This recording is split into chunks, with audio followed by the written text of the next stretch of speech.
One of the biggest questions I've been asked over and over again is, why did I choose to invest in poultry farming? When we first started, we did a research before pivoting. We chose poultry farming because chicken is the least expensive protein in the world. Technology can come and go, but chicken as a food source is not going anywhere. War or no war, people have to eat. That's why, even though banks know that poultry farming is riskier, they are more inclined to issue a bank loan for a poultry farming venture than a new tech idea. In this video, I'll give you the top 10 most important tips to consider when starting or running your current poultry farming venture. Yeah, it's our intro.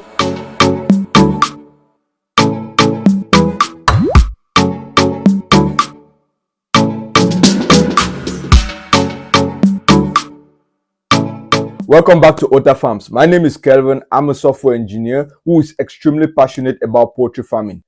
You all have heard the term, the greater the risk, the bigger the reward. That's so true, especially when it comes to poultry farming. Poultry farming is a risky venture, but if you succeed, you'll be swimming in cash, I guarantee you. If you haven't yet subscribed to the channel, this is the time to do just that. Please support our channel by just hitting that subscribe button, and don't forget to ring the notification bell so that whenever we upload a new video, you'll be the first to know. Before we jump into the top 10 tips to help you start and run your poultry farming venture, I would like to talk about the concept of an integrator. I know a lot of you watching this particular video do not understand what an integrator is. In some countries in Africa and definitely in the US, we have this concept of integrators. So, who is an integrator? An integrator is a poultry farming company that provides the birds, the veterinary services and other services that are required to run the poultry farm. All you have to do is provide the facilities, utilities and labor to raise those birds. The integrator will pay you a particular amount either on a monthly or a quarterly basis depending on the terms of the agreement. But in Cameroon and other African countries, they don't have integrators. My guess is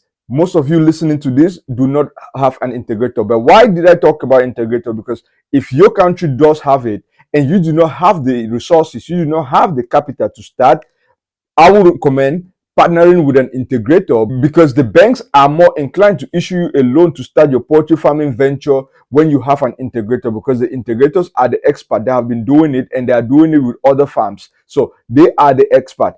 Banks will be more comfortable issuing you that particular bank loan when they know that you are partnering with an integrator than when they know that you are coming in new and you are learning it. Even if you've been to school, even if you have a master's degree in agronomy, it literally doesn't matter. Banks will be more inclined to know that you have an integrator on your site that is actually helping you to raise those birds. In our case, we own the entire vertical poultry system. We do not have any integrators. My guess is most of you will be following our process because you do not have integrators in your home country. So follow these 10 tips to be able to start and run your poultry farming venture. Stick to the end to find out the most important tip. We save the best for last. I have talked about this particular tip for a very long time. Every single one of my videos, I think I've said something about it. Please run your poultry farming venture as a business. It's extremely important. Poultry farming is a business. Do not do what our great grandparents did. Run it as a business. The first thing you want to do is talk to a lawyer or an accountant in your local region. Let them give you information about business licensing. Let them give you the information about the permits that you need to be able to run your business. You want to create a business plan. I have talked about creating a business plan for your own business. In our own case, we created a one-page business plan that actually portrays our mission and vision. In our business plan, we were able to differentiate who were our competitors. In our business plan, we were able to come up with the marketing strategy, our sales strategy. What will happen in case of eventualities? What will happen if you don't sell your birds in time? Because again, remember what I said. If you do not sell your birds in time, you are now running a loss because they will keep consuming feed every single day. So you want to define all of that in your business plan. If you're interested in our one-page business plan, send your comments below. Just write a comment below and I will send that particular business plan to you. You can use it either as a proof of concept or a prototype to actually start your own business venture. Start small but think big, because even though you're starting with 5, you're starting with 10, you're starting with 50, or you're starting with 100, it doesn't matter, because you have a target, you have a vision, you have somewhere you are trying to get to. So the right start will determine the end. The right start will determine if you will get to that particular vision. where you want to be in 3 years, where you want to be in 5 years. In 5 years, maybe you want to be running a 100,000 capacity poultry farm. But always make sure that the beginning determines the end. You want to start running every single thing as a business. The second point I would like to talk about, and it's extremely important, because if you're investing in any particular venture, you do not have any finance, again, there's no way you can invest, okay? Because to make money, you have to put money in. That's just a simple formula. You cannot make money without putting some money in. Don't believe any of those scams that will tell you that you don't have to pay a dime and you make millions. No. To be able to make money in life in general, you have to put money. You have to put something in to get something out. That is how it works. So we need to talk about this other point. The second and very important point is financing. How are you going to be able to finance your project? In our own case, we were able to save, and I would recommend every single one of you doing exactly the same thing. Save. Take a couple of months, either 5, 6, 7, or even a whole year to save some money and start small. Again, you don't want to just hurry and then pump a lot of money without actually knowing what you're doing and then lose everything, because that will do is just get you discouraged. So my recommendation, save some money, take a couple of months or a year and save some money, and then start small. If you have the knowledge, you have the background, you have the money to actually buy the birds and start, but you do not have the money to actually build the infrastructure, I would say go rent an existing infrastructure. You can rent an existing farm and then use that farm to actually start yours. Why raising money to build your own farm if you don't have the resources? Now, if you want to go ahead and just start everything and build your own farm, but you do not have the money, that is when I would recommend going with a bank loan. But again, I do not recommend this because the interest rate, especially in Africa, are extremely high. We have interest rate from 12% to 25% in some banks. It's ridiculously high. You do not want your vision to be tied down by those high interest rates, because you'll be put into so much pressure by the banks. You need to be making your monthly payments. So my recommendation, take a couple of months or a year, save some money up, and then start small. Once the proceeds come in, you can use those proceeds now to build your own infrastructure and grow from there. Once you've saved enough, you can now purchase your own facility. You can now purchase your own land. You can now start construction. I'm going to make a whole separate video about constructing your poultry farm, and this is a very important video. Please hit that subscribe button and make sure that you follow our channel to get notified when I upload that video.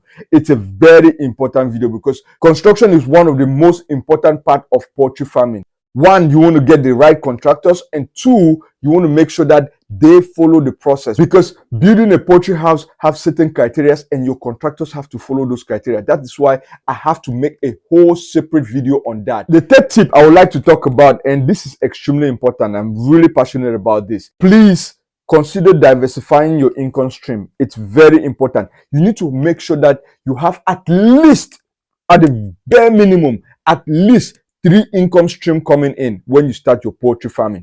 In our own case, we had 5 income streams. We had sales of broilers, we had sales of eggs, we had sales of manure from chicken remains, we had sales of day-old chicks, as well as farm consultation. 5 income streams. And in addition to that, we also charge delivery fee for our packaged chicken. I will recommend that you have at least 3 income streams. Diversify your income stream, because you want to make sure that you are able to make money from at every single stage of your poultry farming system.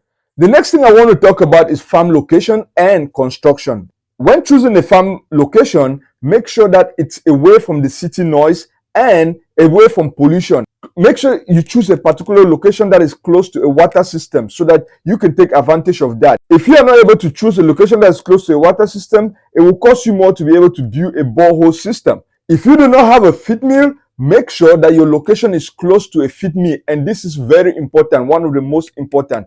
Make sure your location is close to market, where you can easily take your product and take to the market. In our case, we are very close to one of the biggest market, the Boya Central Market. Our poultry farm is located just 10 minutes, actually 8 minutes from the Boya Central Market. So that once the product is ready, we have all these resellers that they leave the market, come and take it in bulk and go sell in the market. So it's very easy for them. Some of them will even come about 2-3 times a day to come and take the products and go sell in the market. So make sure that your farm location is very close to the market. The next thing is the construction. Oh my goodness, this is one of the biggest piece. This is one of the things that actually discourage a lot of farmers from going into poultry farming. A lot of people that are interested, a lot of investors.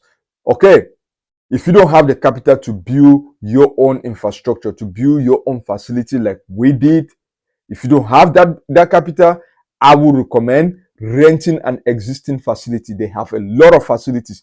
People that started and they have gone out of business. Once you start making the money from your own poultry farming venture, you can then now buy your own land and start building your own facility. And once you raise the money, it's very important. As I said, I'm going to make a whole separate video about building, about construction, poultry farm construction. It's extremely important. One, because if you make any mistake, one, the contractors will either rip you off or they will build something that is not according to the poultry farming standard, and it will end up costing you money in the long run. That is why construction is extremely important. Whoever you hire is extremely important. Make sure you get the right people to actually build your poultry farm. Again, I'm going to make a separate video. I'm pretty sure the next video after this is how to construct your poultry farm. If you think that is an important video to you, let us know in the comment below so that we will prioritize that video next. Marketing and sales.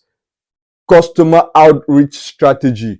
You need to implement a customer outreach strategy. Conduct market research to understand the local and regional trends and to identify your target audience. It's extremely important. You want to know your target audience. You don't want to don't just wake up and say, I'm going to sell to anybody. No, that's not how business is done. You need to have a target market. You need to have a niche. When we started, we had seven customer outreach strategies. One, we actually created flyers where we distributed these flyers all over the cities. We implemented word of mouth strategy. We also contacted local radios. We sent ads to local radios. We also attended a lot of community meetings. We were able to attend these community meetings and spread the word about our new company. We implemented social media. Oh, social media was so instrumental to us, especially Facebook. We also partner with local vendors, like local resellers, to be able to get our products out. Because again, as I've always said, you do not want to feed, once these birds are ready for the market, you do not want to keep feeding them, because at that particular point in time, guess what? Your profit margin just keeps shrinking because they are eating every single day. Every single day that you don't sell, you're shrinking your profit margin. You want to make sure that these birds are in the market. So we partner with local vendors to be able to get these birds out immediately they are ready for the market. And finally, we attend local events and festivals. Though these were the 7 strategies that we implemented to as our customer outreach. And again, every single thing I'm telling you is supposed to be part of your business plan. If you want our 1-page business plan, comment below and we will go ahead and send that business plan to you. You learn from our business plan, use that to be able to design your own farm, to be able to design your own plan, to be able to make modifications and even make yours better than ours. The next thing I want to talk about is biosecurity. You want to implement biosecurity measures in your farm to be able to prevent diseases. You want to make sure that, again, as I said, your farm has to be isolated. It has to be isolated from where people are living. You do not want people just walking into your farm with their clothes. You don't know where they've been. They go carry diseases from everywhere else and come and infect your bird. You don't want that. You want to make sure that you implement the proper biosecurity measures, even for your own employees. In our farm, we have a shower. We built a shower that the employees come. First thing, they take a shower and they put on their robe. And those robes are clean. And then we make sure that those robes are disease free. They have actually been disinfected. So biosecurity implementation is extremely important. Make sure that your employees follow all these biosecurity measures. 1, they have to keep the farm clean. 2, they have to disinfect themselves. 3, they have to take a shower. 4, unless you've actually made sure that you have proper biosecurity measures, do not bring outside guests. Don't open your farm for visit. Do not open your farm for visit.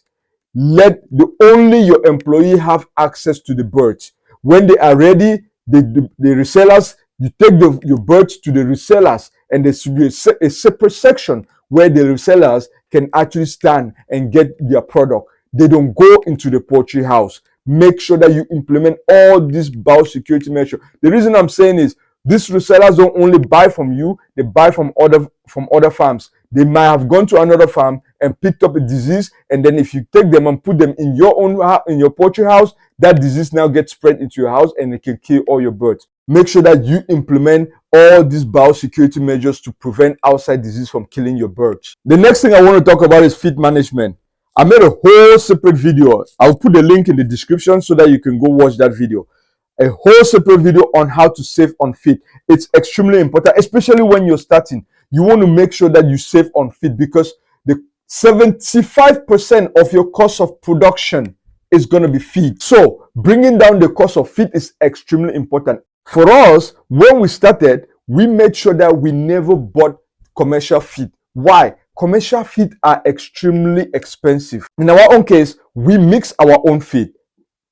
When we started, we didn't have the machines. Now we have machines where we are now buying all our maize in bulk, in tons, about 30 tons at a time, from the north side of the country where maize is very, very cheap. Because again, 70% of feed is made out of maize. So we buy our maize in large quantities, in tons. We take like one of those 18-wheelers and bring maize from the north, and then grind and mix our own feed in the farm and give to our birds. It's extremely important that, one, if you have the resources to get your own feed mill, do that. You save so much in the long run. Yes, it's going to cost you money in the beginning, but in the long run, you will save a lot more by actually having your own feed mill. Two, you want to make sure that you do not buy from commercial vendors. You don't want to buy pre-mixed feed that they have already put and packaged and they are selling to you. It's more expensive. It's cheaper for you to mix. If you're interested in our own formula, our own feed composition formula, we're going to send that to you. Just send us a comment below and we'll go ahead and send you the formula. If you bring down your cost of feed, I promise you, you'll be in business and you'll be swimming in profit in just 1 year. I'm not saying that you're going to be able to recuperate your initial capital in the very first month. I am telling you, you have to be profitable every single month. In our case, we were profitable every single month, and a little bit of our money goes into the initial capital to pay back the initial capital that was invested. Again, we spend a lot of money for construction. So we gave ourselves between 3 to 5 years to recuperate our initial capital. That is exactly the way you should implement it. You should be profitable, and some of the money, some of the profits that are coming in should be set aside to pay back your initial investment. The next thing I want to talk about is the poultry sector. You have to choose a particular poultry sector because the poultry industry is extremely large. You have to understand that, okay? There's a whole vertical chain in the poultry system. You have to choose one when you're starting. Don't start with everything. In our own case, we started with just broilers, and then we expanded to a hatchery. We opened a hatchery. Right now, we own a 30,000 capacity hatchery. We are expanding to a feed mill where we'll be producing feed for other local farms in the neighborhood, in the area.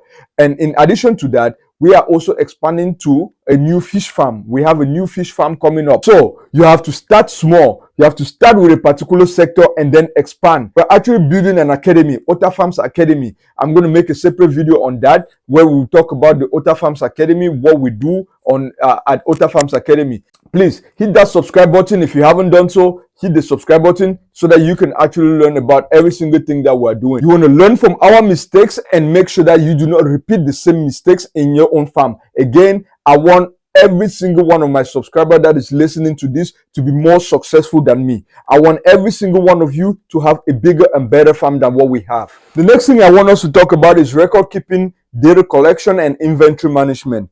You need to know your numbers. Oh, this is extremely important. You need to know your numbers. We have an Excel management sheet that I have shared on this particular channel. If you're interested, just comment below and I'll send you the link to that Excel sheet that you can use to track your numbers. It's extremely important. You need to know how much is going in and how much is coming out. You need to know how many birds were brought in and how many birds got sold into the market. You need to know what are their weight at every single point in time. You need to know what is the cost of production. How much did it cost you? If you actually spend even a dime to go buy even a bucket of water or to buy even water for the employees to drink, you want to track all of that. You want to keep your receipts. You want to make sure that you keep track of every single thing. It's extremely important. We can leverage technology to be able to make more profit in the poultry farming industry. So I will actually recommend know your numbers. have a particular desktop, laptop or desktop in your farm where you are able to track those numbers. If you're interested in that particular Excel sheet, just comment below and I'll send you the link to the Excel sheet. Download that Excel, take it to your employees, take it to your farm employees. They should be able to use that particular Excel and track and send you the report. If you're in the diaspora, just make sure that your employees back home, they are taking records and they are uploading those records in Google Drive every single day so that you have a good insight of what is going on in your business. Record keeping is extremely important. You need to know whether you're making money or you're running a loss. In our store, we have an inventory management system. We have this particular software, Aronia, that we use to be able to run our store inventory management system. This particular software is not only just used for inventory management system, it's a free point of sale software, POS system, that you can use to sell in your store. If you're interested in that particular store as well, just comment below and I'll send you the link to that particular software. It is free software that it works in Cameroon. I guarantee you it works everywhere in Africa. You can just install it in your store to track the inventory, track every single thing that is in your store. In your farm, you want to use Excel. Track every single thing using Excel. If you don't have the resources to implement a cloud software like what we talked in the previous video, you can use Excel and do just that. Let your employees capture the data inside Excel and then upload to Google Drive, and you will have access to that in any part of the world that you live. Remember when I told you guys that I saved the best for last? Well, guess what? This is the best and the most important tip that I will give you today to be able to start and run your poultry farm. Hire the right team. Hire the right employees. This is extremely important. You want to hire the right team. People that fit into your vision. People that will be able to implement the strategies. Every single thing that you're trying to do, you have a particular vision that you're trying to implement on the ground. Make sure you bring in the right people to implement that particular vision. As I said before, your employees are the backbone to the company. If you do not hire the right team, you are heading for failure. I'm telling you, that is the absolute truth.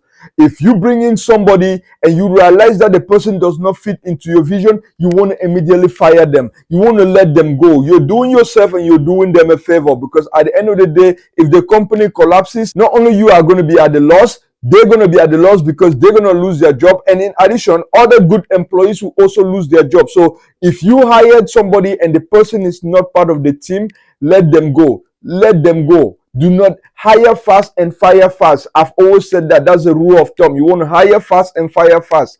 Make sure that you bring in the right team, especially in the beginning. If somebody comes in and doesn't fit into your vision, please just let them go. You're doing them a favor. You're doing yourself a favor. You're doing other employees a favor. So how did I put together a good team? A good team that is working perfectly well for me.